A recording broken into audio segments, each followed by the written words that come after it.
Pagi buta 1 Oktober 1965 adalah salah satu titik paling kelam dalam sejarah Indonesia. 6 perwira tinggi Angkatan Darat diculik dan dibunuh. Peristiwa ini menjadi pemicu gelombang peristiwa politik dan kekerasan yang mengguncang Republik, sekaligus mengubah arah sejarah bangsa. Namun, di balik narasi resmi yang beredar selama Orde Baru, ada satu pertanyaan yang jarang dibahas secara terbuka. Apakah Soeharto, selaku Pangkostrat saat itu, mengirimkan pasukan Yon 454 ke Lubang Buaya? Kalau Anda ingin kebenaran sejarah lebih dari sekadar narasi tunggal, tekan like sekarang dan langganan. Saya akan bawa bukti, peta, dan dokumen yang jarang dibahas. Klik subscribe dan aktifkan lonceng supaya episode selanjutnya tidak terlewat.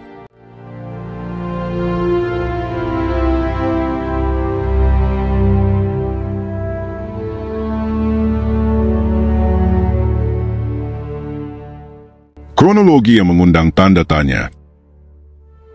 Malam itu, 30 September 1965, Jakarta berada dalam suasana yang tampak biasa di permukaan, namun di baliknya ada gelombang yang sedang bergerak. Di Rumah Sakit Pusat Angkatan Darat, RSPAD, Kolonel Latif, salah satu tokoh sentral dalam gerakan 30 September, menemui Mayor Jenderal Soeharto, Pangkostrat saat itu. Pertemuan ini menjadi titik awal yang menimbulkan banyak pertanyaan. Apakah itu sekadar kunjungan pribadi, atau pertemuan penting yang berhubungan langsung dengan operasi besar yang akan terjadi beberapa jam kemudian? Subuh hari berikutnya, operasi penculikan dimulai. Targetnya jelas, para perwira tinggi Angkatan Darat yang disebut-sebut sebagai anggota Dewan Jenderal, sebuah kelompok yang menurut tuduhan akan melakukan kudeta terhadap Presiden Soekarno. Nama-nama mereka bukan orang biasa. Jenderal Ahmad Yani, Menteri sekaligus Panglima Angkatan Darat, Maijen Suprapto, Maijen Haryono MT, Maijen S. Parman, Brigjen D.I. Panjaitan, dan Brigjen Sutoyo Siswomiharjo. Keenamnya memegang posisi strategis di jajaran teratas Angkatan Darat. Di rumah Jenderal Abdul Haris Nasution, Kepala Staf Angkatan Bersenjata RI, pasukan penculik juga datang. Namun Nasution berhasil lolos melompati pagar rumah tetangga. Ajudannya, Letnan Pierre Tendean, tertangkap dan kemudian tewas. Putri Nasution yang masih kecil, Ade Irma Suryani, menjadi korban peluru. Insiden ini memperlihatkan sisi paling brutal dan tidak terkontrol dari operasi tersebut. Menurut rencana yang diklaim oleh pihak pelaku, para jenderal itu akan dibawa untuk dihadapkan kepada Presiden Soekarno, sebuah misi yang, jika benar, akan membuka ruang dialog atau setidaknya interogasi resmi. Namun kenyataannya sangat berbeda. 6 jenderal itu dibunuh, dan jenazah mereka dibuang di sebuah lokasi yang segera menjadi nama yang menghantui sejarah Indonesia, Lubang Buaya. Disinilah kejanggalan muncul. Jika benar tujuan awalnya adalah menghadapkan para jenderal kepada presiden, apa yang menyebabkan rencana itu berubah menjadi eksekusi? Apakah ada perintah baru di tengah jalan? Apakah ada pihak ketiga yang mengendalikan situasi tanpa sepengetahuan semua pihak? Atau kemungkinan yang lebih kelam, apakah menghadapkan kepada presiden hanya kedok untuk menutupi niat pembunuhan sejak awal? Kecepatan dan kecepatan operasi ini juga memancing tanda tanya lain. Pergerakan pasukan, penyergapan di lokasi berbeda pada waktu hampir bersamaan, dan eksekusi yang dilakukan dini hari. Semua ini mengindikasikan persiapan logistik yang matang. Operasi seperti ini mustahil dilakukan tanpa koordinasi militer yang rapi dan sumber daya yang besar. Pertanyaannya, siapa yang memiliki kewenangan dan kemampuan untuk mengatur semua itu? Lubang Buaya menjadi simbol kekejaman, namun letaknya yang sebenarnya masih sering kabur dalam ingatan publik. Dalam narasi resmi Orde Baru, Lubang Buaya digambarkan seolah-olah berada di wilayah Hauweri di Halim. Padahal kesaksian dari tokoh-tokoh, seperti Laksamana Muda Udara Sri Mulyono Herlambang mengungkap bahwa pembunuhan terjadi di Lubang Buaya Pondok Gede, kebun karet milik Angkatan Darat yang berada di bawah kendali Kodam Jaya. Jika ini benar, maka pemilihan lokasi bukanlah kebetulan, dan kendali wilayah sepenuhnya berada di tangan Angkatan Darat, termasuk Kostrat yang dipimpin Soeharto. Kronologi ini, ketika dibaca secara kritis, tidak hanya menyajikan kisah tragis 6 jenderal yang gugur. Ia juga menyimpan jejak-jejak yang menuntut penyelidikan lebih dalam.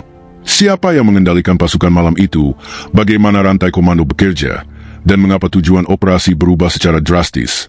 Di balik fakta-fakta yang telah dipublikasikan selama puluhan tahun, ada celah narasi yang belum tertutup. Celah itu bukan sekadar kesalahan teknis, melainkan mungkin bagian dari upaya membentuk sejarah sesuai kepentingan pihak yang akhirnya berkuasa. Lubang Buaya yang mana? Bagi banyak orang Indonesia, Lubang buaya hanya satu, sebuah sumur maut tempat jenazah 6 jenderal dan seorang perwira muda ditemukan pada awal Oktober 1965. Nama itu begitu kuat membekas lewat buku pelajaran, film propaganda, dan monumen yang dibangun di era Orde Baru. Namun, sedikit yang tahu bahwa sebenarnya ada dua lokasi berbeda yang menyandang nama Lubang Buaya pada waktu itu. Yang pertama adalah Lubang Buaya Pondok Gede, sebuah kebun karet milik Angkatan Darat di bawah kendali Kodam Jaya. Letaknya sekitar 3,5 km dari Pangkalan Udara Halim Perdana Kusuma. Kawasan ini berada sepenuhnya di wilayah yang bisa diawasi oleh Kostrad dan Kodam, jauh dari otoritas Angkatan Udara. Lokasinya terpencil, dikelilingi pohon karet dan semak belukar, sehingga ideal untuk operasi yang membutuhkan kerahasiaan. Yang kedua adalah Lubang Buaya versi Aweri, yakni area latihan terjun payung di lingkungan Pangkalan Halim. Tempat para prajurit udara berlatih melompat dari pesawat dan kini telah berubah menjadi lapangan golf. Meski namanya sama, fungsi dan pengelolaannya berbeda total. Kawasan ini berada di bawah kendali penuh Angkatan Udara, dengan akses yang relatif terbatas bagi pihak luar tanpa izin resmi. Disinilah letak persoalannya. Laksamana Muda Udara Sri Mulyono Herlambang, seperti dikutip dalam kesaksian Omar Dhani, menyatakan dengan tegas bahwa pembunuhan para jenderal tidak terjadi di wilayah Hauweri, melainkan di Lubang Buaya Pondok Gede, wilayah milik Angkatan Darat. Pernyataan ini, jika dipegang, menggeser peta peristiwa secara signifikan. Artinya, lokasi eksekusi dan pembuangan jenazah berada di bawah pengawasan darat, bukan udara. Namun, yang sampai ke telinga rakyat kala itu adalah versi lain. Melalui media, pidato resmi, dan terutama film pengkhianatan G30 SPKI, Lubang Buaya divisualisasikan seolah-olah identik dengan wilayah Pangkalan Halim dan Aweri. Dalam imajinasi kolektif, rakyat membayangkan bahwa para jenderal dibawa ke markas orang-orang PKI yang bersekutu dengan Angkatan Udara. Narasi ini tidak muncul begitu saja. Ia sangat menguntungkan pihak tertentu, khususnya mereka yang ingin menempatkan Aweri dalam posisi tersudut di tengah konflik politik militer yang sedang membara. Pertanyaan yang muncul dari perbedaan ini adalah, apakah pengaburan lokasi ini disengaja? Jika ya, siapa yang mengorkestrasinya dan untuk tujuan apa? Mengaburkan geografi berarti mengaburkan tanggung jawab. Jika publik percaya bahwa lokasi eksekusi berada di wilayah Hauweri, maka stigma dan kemarahan akan diarahkan ke Angkatan Udara, bukan ke unit darat yang sebenarnya memiliki kontrol atas area Pondok Gede. Dalam konteks tahun 1965, itu bukan sekadar kesalahan informasi, melainkan strategi politik. Selain itu, perbedaan lokasi ini punya implikasi penting bagi pembacaan ulang kronologi. Jika benar peristiwa terjadi di Pondok Gede, maka ada kemungkinan besar pihak-pihak di Angkatan Darat, khususnya mereka yang memiliki akses langsung kebun karet itu, sudah mengetahui atau bahkan mengatur peristiwa tersebut. Sebaliknya, jika lokasi yang dipercaya publik saat itu, di Halim, dikuasai Aweri, maka narasi keterlibatan PKI dan Angkatan Udara menjadi lebih mudah dijual ke masyarakat. Perbedaan dua lubang buaya ini bukan sekadar trivia geografis. Ia adalah kunci untuk memahami bagaimana peristiwa 1 Oktober dikonstruksi ulang menjadi senjata politik. Dalam setiap propaganda, lokasi bukan hanya titik di peta, tapi juga panggung untuk menampilkan kebenaran versi pemenang. Perang Yon 454 di Ponegoro. Catatan Administrasi Militer 30 September 1965 memunculkan satu fakta yang tak bisa dianggap remeh. Sekitar pukul 17, beberapa batalion, termasuk Yon 454 di Ponegoro, tercatat tiba di Pangkalan Pusat.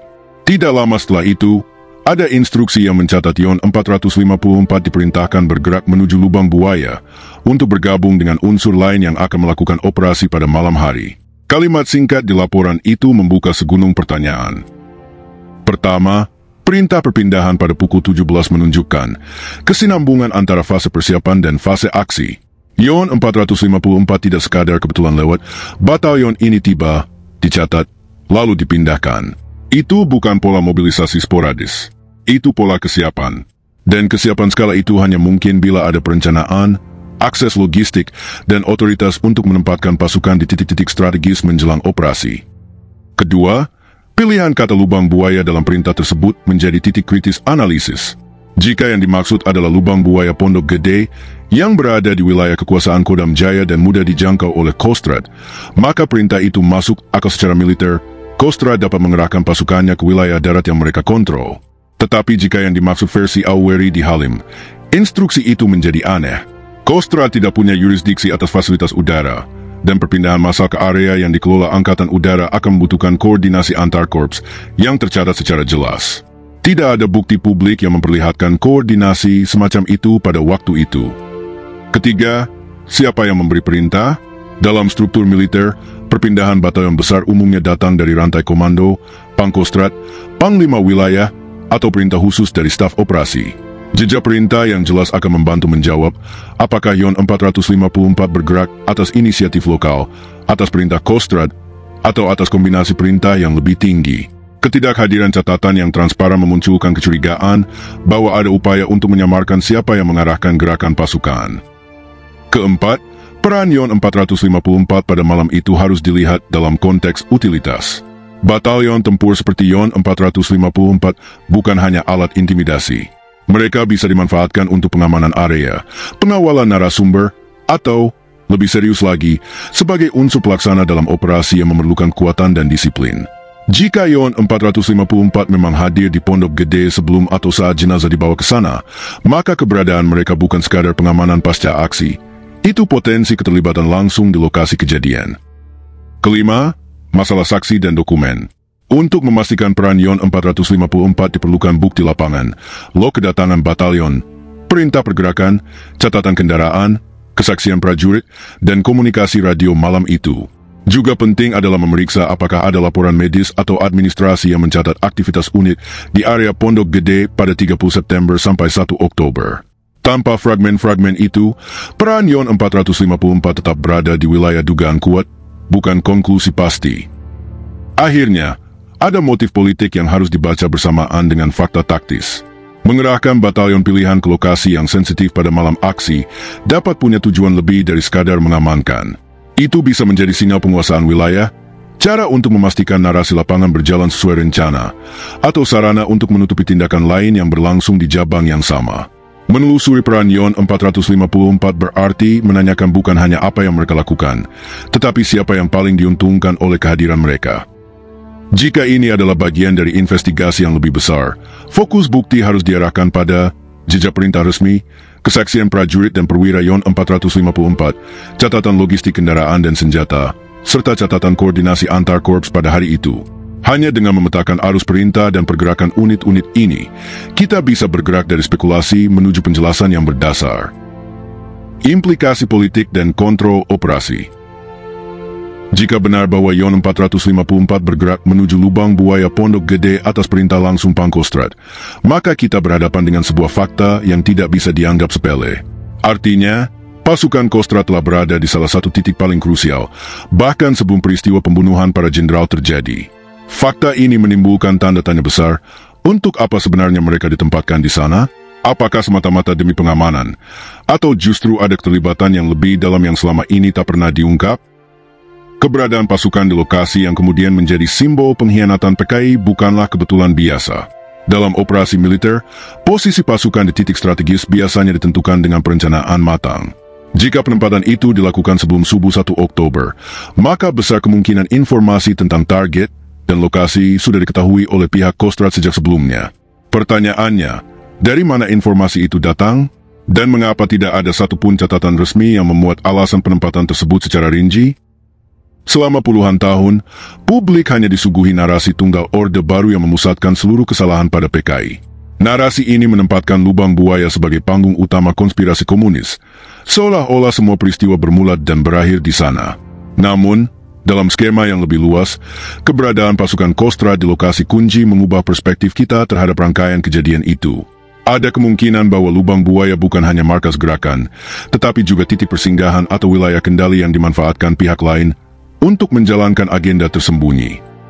Yang membuat persoalan ini semakin kabur adalah fakta bahwa detail lokasi seringkali disamakan.